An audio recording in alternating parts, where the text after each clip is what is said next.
এটাকে আমরা লিখেছি।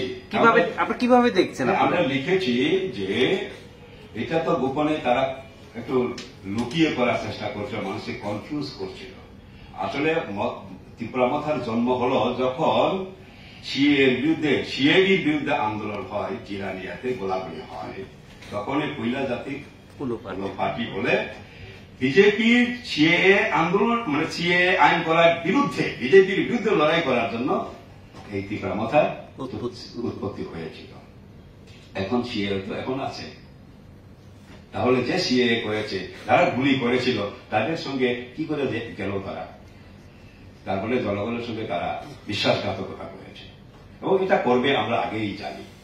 হ্যাঁ, কারণ জনগণ বিজেপি বিরোধী, ঠিক তাদের জনগণ, কিন্তু নেতারা তো বিজেপি মুখী। তখনই আমরা বলেছি মানুষের ক্রোধকে ডাইভার্ট করে যাতে এখানকার গণতান্ত্রিক আন্দোলন শক্তিশালী না হতে পারে, সেই কারণে এটা জন্ম দেওয়া হয়েছিল এবং আমরা যা বলেছিলাম তাই হয়েছে।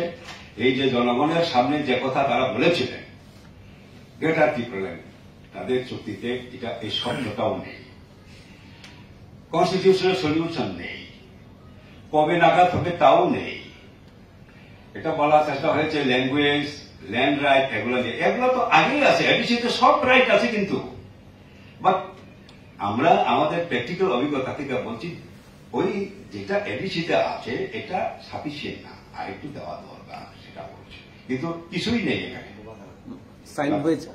যেটা সাইন হয়েছে সেখানে কিছুই আমাদের, সে কারণে আমরা বলছি এটাকে অবহিত করেছি। ত্রিপুরা যে বিভ্রান্ত করেছিল এতদিন, যেটা একসময় টিউজেস করেছিল, যখন তারা জোট সরকার গঠন করলো তখন টিউজেস হারিয়ে যায়। আইপিএফটি ত্রিপুরাল্যান্ডের নামে আন্দোলন করে যখন বিজেপির সঙ্গে সরকার গঠন করলো, দেখা গেছে শেষ পর্যন্ত আইপিএফ এর অস্তিত্বই প্রায় বিলীন হয়ে গেছে। এখন তারা সরকারের কাছে এটাও শেষ হয়ে যাওয়ার সিদ্ধান্ত নিয়েছে তারা, এবং সেই কারণে আমরা বলেছি এটা ত্রিপুরা নাটকের জবনিকা পাঠ, এই ইয়েটা চুক্তিটা বা গভর্নমেন্টে অংশগ্রহণ করা, এটা সবটাই ছিল সাজানো নাটক।